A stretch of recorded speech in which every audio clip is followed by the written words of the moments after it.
Hello guys, स्वागत है आपका मेरे YouTube channel study with Aman कुल में।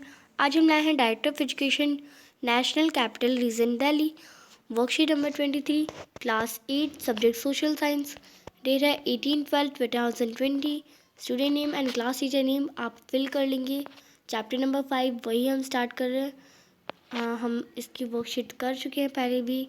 Pen paper rival 1857 and after, जब लोग लड़ते हैं 1857 में, और उसके बाद क्या हुआ सब पढ़ेंगे आज हम। तो the company fight back, company ने फाइट करना स्टार्ट करा, तो वो फाइट में जीती हारी ये हम पढ़ेंगे। और उसके बाद जो रिबेल हो गया पूरा, उसके बाद क्या हुआ सब पढ़ेंगे हम। Unnerved by the scale of upheaval, the company decided to repress the revolt with all its might. It brought reinforcements from England, passed new laws so that the rebels could be convinced with the case, and then moved into the storm centers of the revolt. Delhi was captured from the rebel forces in September 1857. The last Mughal emperor, Bahadur Shah Zafar, was tried in court and sentenced to life imprisonment. जो company थी उन्होंने एक लड़ाई लड़ी, और उन्होंने, अगर वो कमज़ोर पड़ रही थी तो उन्होंने इंग्लैंड से भी कुछ सिपाही मंगवाए, और ऐसे करते करते वो जो कंपनी थी वो इन दिल्ली को उसने जीत लिया। उसने दिल्ली को अपने कब्ज़े में दोबारा ले लिया। तो जो मुग़ल एम्परर थे बहादुर शाह ज़फ़र, वो अंतिम मुग़ल एम्परर बने और उन्हें फिर मार दिया गया। He and his wife Begum Zinat Mahal were sent to prison in Rangoon in October 1858, where he died in 1862. 1858 अक्टूबर 1858 में उनकी वाइफ बेगम जिनत महल और बहादुर शाह जफ़र को रंगून में भेज दिया गया, जहाँ जेल में भेज दिया गया, और वहीं पे वो मर गए दोनों 1862 में। लखनऊ वॉज टेकन इन मार्च 1858। लखनऊ उनके कब्ज़े में, किसके कब्ज़े में? कंपनी के। तो लखनऊ कंपनी के कब्ज़े में 1858 में आ गए। Rani Lakshmibai was defeated and killed in June 1858, और जून 1858 में रानी लक्ष्मीबाई भी हार गई और वो भी मर गई। A similar fate awaited Rani Avantibai, और ऐसा ही रानी अवंतीबाई के साथ हुआ। Tatya Tope escape to jungle of the central and control to fight a guerrilla war with the support of many tribal and peasant leaders, और वो भी छुप छुप के छिपा मार लड़ाई लड़ रहे थे वो, तो वो भी मारे गए। The Britisher also try their best to win back the loyalty of the people and they announce rewards for it. और जो ब्रिटिश थी वो अपने जो लोगों से वो अपना विश्वास वापस लाना चाहती थी, तो इसलिए जिन लोगों ने लॉयल्टी दिखाई थी उन्होंने, जो ब्रिटिश थी, उन्होंने अवार्ड दिए, इनाम दिया। ईयर आफ्टर रिबेलियन, जो रिबेल हुआ, जो लड़ाई हुई, उसके बाद क्या हुआ, उसके कुछ सालों बाद क्या हुआ? The British had is in control of the country by the end half of 1859, but they could not carry on ruling the land with the same policies anymore. Given below are the important changes that were introduced by British. तो उसके बाद जब लड़ाई हुई तो British ने सोचा अब तो सब हमसे नफ़रत से करने लगे हैं, तो उन्होंने सोचा कि कुछ नई पॉलिसीज़ बनाएंगे और कुछ चेंजेस लाएंगे पॉलिसीज़ में। तो कुछ चेंजेस की आपको फॉलो हैं। The British parliament pass a new act in 1858। 1858 में एक न्यू पार्लियामेंट एक्ट पास हुआ। And transfer the power of the East India company to British crown. जो ईस्ट इंडिया कंपनी की पावर थी वो किसको सौंप दी गई? ब्रिटिश को, ब्रिटिश क्राउन को सौंप दी गई। तो कंपनी पूरी तरह से मिट गई और ब्रिटिश का शासन चल गया। A member of the British cabinet was appointed secretary of state for Indian and made responsible for all matters related to governments of India. और इंडिया के गवर्नमेंट का पूरा रिलेटेड एक ब्रिटिश का कैबिनेट बन गया, जो कि इंडियन स्टेट का सेक्रेटरी भी था। Was given a council to advise him called the Indian council, और वो भी इंडियन काउंसिल का एडवाइज़र भी बन गया। The governor general of India was given the title of viceroy, और जो इंडिया के गवर्नर जनरल थे उनको टाइटल मिल गया वायसरॉय का। This is the personal representative of the crown. Through this measure the British government accepted direct responsibility for ruling India.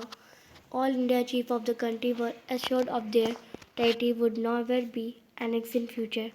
They were allowed to pass on their kingdom and their heirs, including adopted son. और एक और जो कानून था कि उनके जो बेटा है वो वापस नहीं बनेगा, वो भी हट गया वो भी। अब किंग को आज पूरी आज़ादी थी कि किंग के बाद जो उनका बेटा है वो भी बन सकता है, बेटी भी बन सकती है राजा। तो जो अडॉप्टेड सन है, अगर किसी ने बच्चा गोद लिया तो वो भी बन सकता है राजा। फिर they were to made acknowledge the British Queen as their sufficient paramount. Thus the Indian ruler were to hold their kingdom as subordinate of British crown. It was decided that the proportion of Indian soldiers in army would be reduced and the number of European soldiers would be increased. और ऐसा proportion रखा गया कि जिसमें जो Indian soldiers हैं उनकी जो संख्या है वो उन्हें कम कर दिया गया, डिक्रीज़ कर दिया गया, और जो यूरोपियन सोल्जर्स थे, ब्रिटेन के सोल्जर्स थे, उनकी जो नंबर ऑफ उनके ज़्यादा कर दिया गया। It also decide that instead of recruiting soldier from, और उन्होंने ये भी देखा कि अवध से हमें नहीं लेना चाहिए, बिहार से नहीं लेना चाहिए, सेंट्रल इंडिया या साउथ इंडिया से सोल्जर्स नहीं लेने चाहिए, और सोल्जर लेने के कहाँ से चाहिए, गुरखास के सोल्जर लेने चाहिए, सिख लेने चाहिए और पाथन्स लेने चाहिए। The land and the property of Muslim was confiscation on large scale and they were treated with suspicion and hostility. The British believed that they were responsible for the rebellion in a big way. तो जो land and property थी मुस्लिम की वो छीन ली गई, सब कुछ उनसे छीन लिया गया, क्योंकि ब्रिटिश सोचते थे कि ये जो रिबेल हुआ, जो लड़ाई हुई, जो विद्रोह हुआ, वो मुस्लिम की वजह से हुआ। The British decided to respect the customary religious and social practice of people in India. और ब्रिटिश ने डिसाइड करा कि वो किसी भी कस्टमरी रिलीजियस या कोई भी सोशल प्रैक्टिस पे इंडिया में दखलंदाजी नहीं देगा। Policies were made to protect landlords and zamindar and give them security of right over their land. Thus, a new phase of history began after 1857. तो यही 1857 के बाद एक हिस्ट्री का एक नया फेज सा बन गया। तो यही बताया गया था आज की वर्कशीट में। अब आपकी वर्कशीट से कुछ क्वेश्चंस आए हैं, तो इन क्वेश्चंस को करते हैं। फर्स्ट क्वेश्चन है, what did the British do to repress the revolt of 1857। तो ब्रिटिश ने इसे रोकने का, इसे प्रयास क्या, कौन कौन से प्रयास किए। तो 1857 का आप आंसर लिखेंगे। It brought reinforcement from England, उन्होंने इंग्लैंड से सोल्जर मंगाए। Pass a new law so that the rebels could be convenient with ease, और उन्होंने नए लॉ पास करे। And then moved into the storm centre of the revolt, तो उन्होंने और रिवॉल्ट के आगे बढ़ते गए, उन्हें बढ़ते गए। Second है, why did the revolt of 1857 fail even through the success in the early months? ठीक है राइट, पहले से ही जो लोग जीत रहे थे पर लास्ट में वो हार कैसे गए, फेल कैसे हो गए। तो आप इसका आंसर लिखेंगे, the revolt of 1857 suffer from a weak leadership. उनकी एक कोई लीडरशिप नहीं थी कि ये इसका राजा, ये इसका राजा, कोई वीक लीडरशिप नहीं थी, एकदम वीक थी, कोई मजबूत इरादा नहीं था। इट वॉज़ नॉट प्लान और ऑर्गेनाइज, और कुछ प्लानिंग नहीं थी, बस सब लड़ रहे थे कि कौन जीते, कैसे करना है, सब हमले और हथियार भी नहीं थे उनके पास। There was a clear lack of unity यानी एकता का नहीं था। Among the rebel there was no common purpose among them during the revolt, और उनका कोई पर्पस नहीं था लड़ाई करने का। The revolt did not spread all the parts of India, और जो रिवॉल्ट हुआ था वो पूरे इंडिया में नहीं हुआ था, पर विद्रोह तो सब पूरे इंडिया करना चाहते, पर जो रिवॉल्ट के लिए जो लोग आए थे वो कुछ ही पार्ट से आए थे इंडिया के, पूरे इंडिया में नहीं हुआ था, वरना वो ज़रूर जीतते। थर्ड क्वेश्चन है, what happened with the freedom fighter of 1857। जो फ्रीडम फाइटर्स थे उनके साथ क्या हुआ। जस्ट लाइक आपका जो बहादुर शाह जफर थे, रानी लक्ष्मीबाई थी, इन सबको हम फ्रीडम फाइटर कहेंगे। उनके साथ क्या हुआ 1857 में, तो आप इसका आंसर करेंगे। Third question, British treated very bad with rebellion of 1857। उन्होंने रिबेलियन के साथ बहुत बुरा व्यवहार करा। The last Mughal emperor Bahadur Shah Zafar was tried in court and sentenced to life imprisonment. He and his wife Begum Zinnat Mahal were sent to prison in Rangoon in October and 1858 where he died in 1862। 1858 में भेज दिया और 1862 में उन दोनों की मृत्यु हो गई। रानी लक्ष्मीबाई, रानी आमवती वाज ऑल्सो किल्ड। और जो रानी लक्ष्मीबाई थी, रानी अवंतीबाई थी, वो दोनों मारी गई थी। तात्या टोपे भी मर गए थे, उन्हें भी डेथ डिक्लेयर कर दी गई थी, मृत्युदंड दे दिया गया था। तो ये थर्ड क्वेश्चन था। Fourth question, which changes were brought by British in their rule after the revolt of 1857। 1857 के रिवॉल्ट के बाद कौन कौन से चेंजेस लाए? तो the governor general of India was given to the title of viceroy, उन्हें विसरॉय का टाइटल दे गया, वाइसरॉय का टाइटल दे दिया। All ruling chief of the country were assured that their territory would never be annex in future, उनकी territory कभी भी annex नहीं होगी फ्यूचर में। प्रोपोर्शन और सोल्जर्स, बट जो सोल्जर्स थे इंडियन आर्मी के, उन्हें रिड्यूस कर दिया गया, उनकी संख्या घट गई और यूरोपियन सोल्जर की इंक्रीज़ हो गई।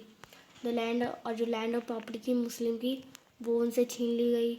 British decide to respect the customary, और ब्रिटिश ने डिसाइड करा कि वो रिस्पेक्ट करेगी रिलीजियस का, यानी धर्म का, सोशल प्रैक्टिस का, जो इंडियन के लोग मनाते हैं। और जो पॉलिसीज़ प्रोटेक्ट करते जाते हैं ज़मींदार, लैंडलॉर्ड्स, वो सारी उनकी वापस उनके नाम कर दी जाएगी। तो ये कुछ थे। आपका लास्ट क्वेश्चन है, fifth question, what were the causes of these changes in the British rule, इसके कॉज क्या थे जो ब्रिटिश ने ये रूल करे बनाए थे? The British try their best to win back of the loyalty of the people and want the rule for long time on India. So they changed the British rule to win the faith of people. तो उन्होंने सोचा कि इससे हमें लोगों का विश्वास आ जाएगा, और उन्होंने लॉयल्टी, जो जिन लोगों ने लॉयल्टी दी थी उन्होंने रिवॉर्ड भी दिया था, और उन्होंने सोचा कि हमें ज़्यादा समय तक इंडिया पे रूल करना है, इसलिए हम करेंगे। तो इसलिए उन्होंने लॉ बनाए। तो आपका आज का क्वेश्चन है, आपकी आज की वर्कशीट कंप्लीट होती है, तो आपका आज का क्वेश्चन है, रानी लक्ष्मीबाई जो आपकी थी फ्रीडम फाइटर थी, रानी लक्ष्मीबाई, लक्ष्मीबाई, वो कब मारी गई थी, वो कब मार गई थी? तो ये आपको पता है, जून में मारी गई थी, पर कब? तो सन बताएंगे मुझे कमेंट सेक्शन में। और अगर आपको वीडियो अच्छी लगी तो अपने दोस्तों के साथ शेयर करिएगा और लाइक करिएगा, कमेंट सेक्शन में आंसर जरूर करिए। Thanks for watching video, bye bye guys.